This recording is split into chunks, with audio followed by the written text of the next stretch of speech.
Yes, we've been stuck here in the Philippines for more than a year already, but it doesn't necessarily mean that we can't experience yung culture from other countries. And one of my traveler friends told me before, if you can't go to another country and experience their culture, you let the country come to you. And I think it's also applicable when it comes to coffee. So coffee all around the world is brewed differently, enjoyed differently, and from time to time, I like to explore different brewing methods. So for this episode, we will be sharing with you our favorite drinks from Spain and Vietnam so that you can also recreate it at home.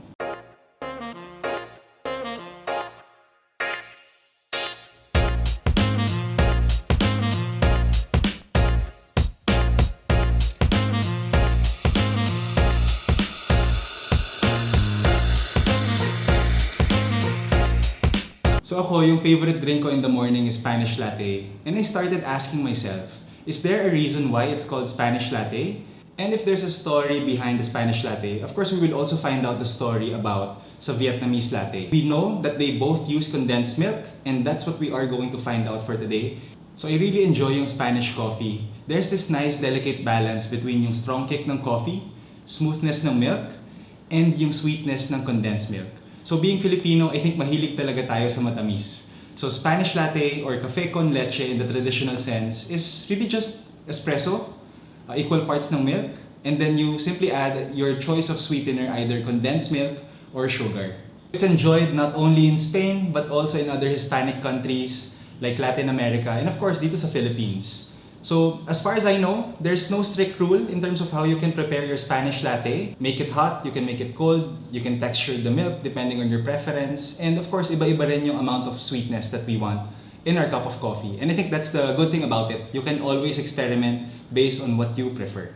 But what sparked my interest is bakit ba natin gusto patamisin yung latte?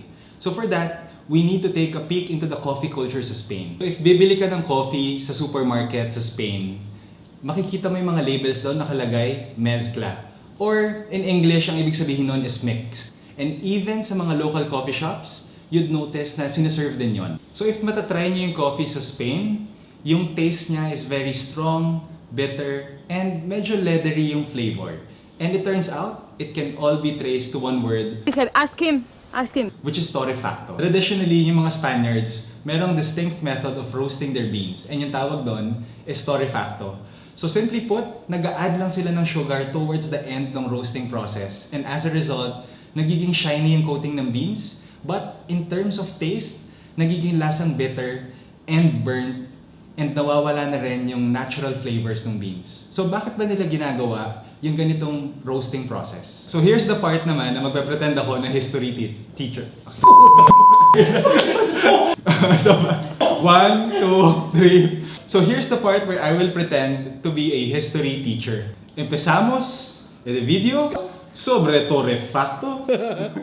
So torrefacto really took off during the Spanish Civil War. Back then, grabe yung shortages when it comes to food and instant coffee. So torrefacto is really a solution para ma-extend yung shelf life ng beans, ma-mask yung inferior taste ng Robusta, and ginagamit din nila yun to increase yung yield rate. So normally, it will account for 20% of the total yield. It remained popular even after the war and the most accessible type of coffee in Spain. So yun na talaga yung nakasanayan nila. So up until today, yung torrefacto is still readily available both in supermarkets and their local coffee shops. And it's out of this habit that people in Spain usually enjoy their coffee with sugar or condensed milk.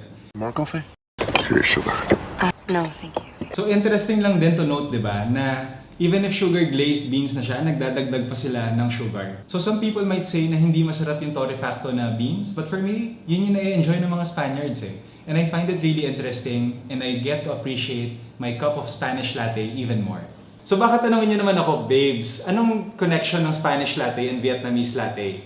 Wala talaga aside from the fact na gumagamit sila ng condensed milk tsaka ng Robusta na beans. So ito yung part na magiging history teacher ako ulit. So yung mga French, dinala nila yung coffee plant sa Vietnam noong 1850s.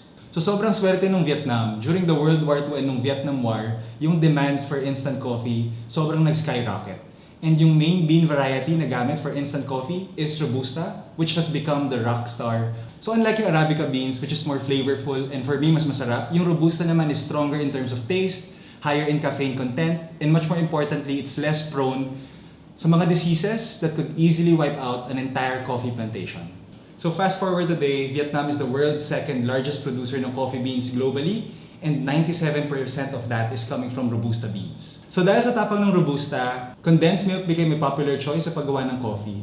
And sa Vietnam, hindi rin naman sila masyadong gumagamit ng dairy products sa cooking ingredients nila. Now that we know yung similarities between yung Spanish latte and yung Vietnamese latte, gawa naman tayo ng kape. Kanina pa ako dumadaldal dito. So medyo madami na akong shinare kanina, so baka ang haba na ng video. So gawin nating sabay yung Vietnamese latte and yung Spanish latte natin. Vietnamese muna tayo mag-start. Here's what you need. Ang tawag dito is fin, or basically it's a metal pour over. Kailangan mo ng clear glass. And of course, yung coffee beans na gagamitin natin for our Vietnamese latte is yung Trung Nguyen. Una natin gagawin is mag-add tayo ng condensed milk. Add tayo ng 15 ml.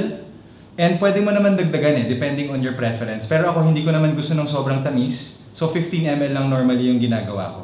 And that's okay. Kanya-kanya naman tayong preference. And same din sa Spanish latte natin.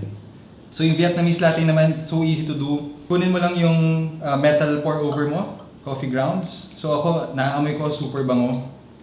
Chocolatey yung amoy. Then, yung cover, put it on top. Tapos mag-add lang tayo ng konting water, which we will allow to sit for a whole minute. So habang hinihintay natin yan for 1 minute, mag-grind naman tayo ng espresso beans natin. Ito namang beans na gamit natin galing sa Crescendo Roasters from Laguna.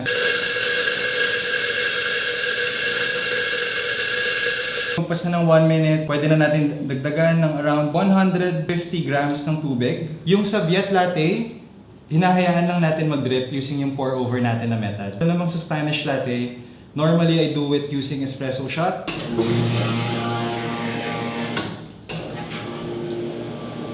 Ito niyo ang bango ng coffee, ready na siya. And next step na lang is to add it here. And right after this, you add milk. Same thing then with our Vietnamese latte. So tapos na siya.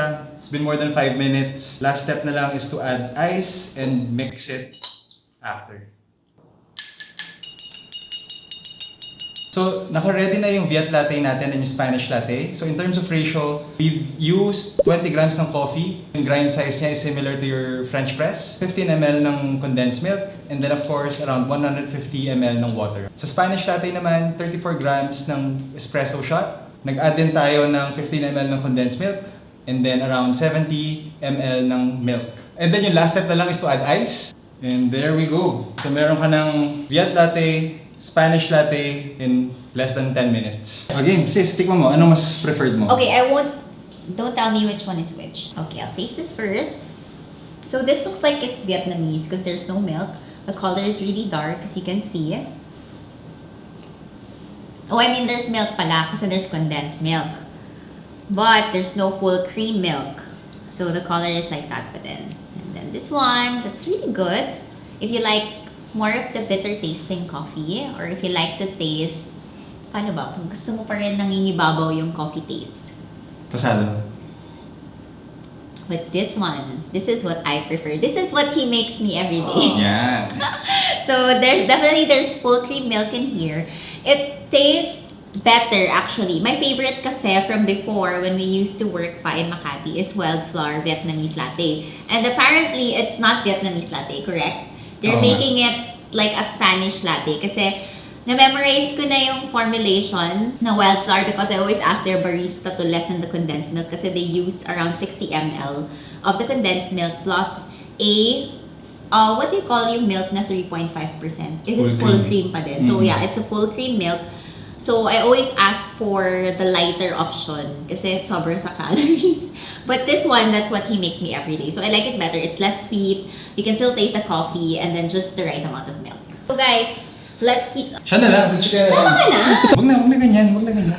Sing And let us know, we'd love to hear from you. Ano ba kayo? Team Vietnamese or Team Spanish Latte? We'd love to know your feedback in the comment section. And again, don't forget to like, subscribe, and share. Okay then?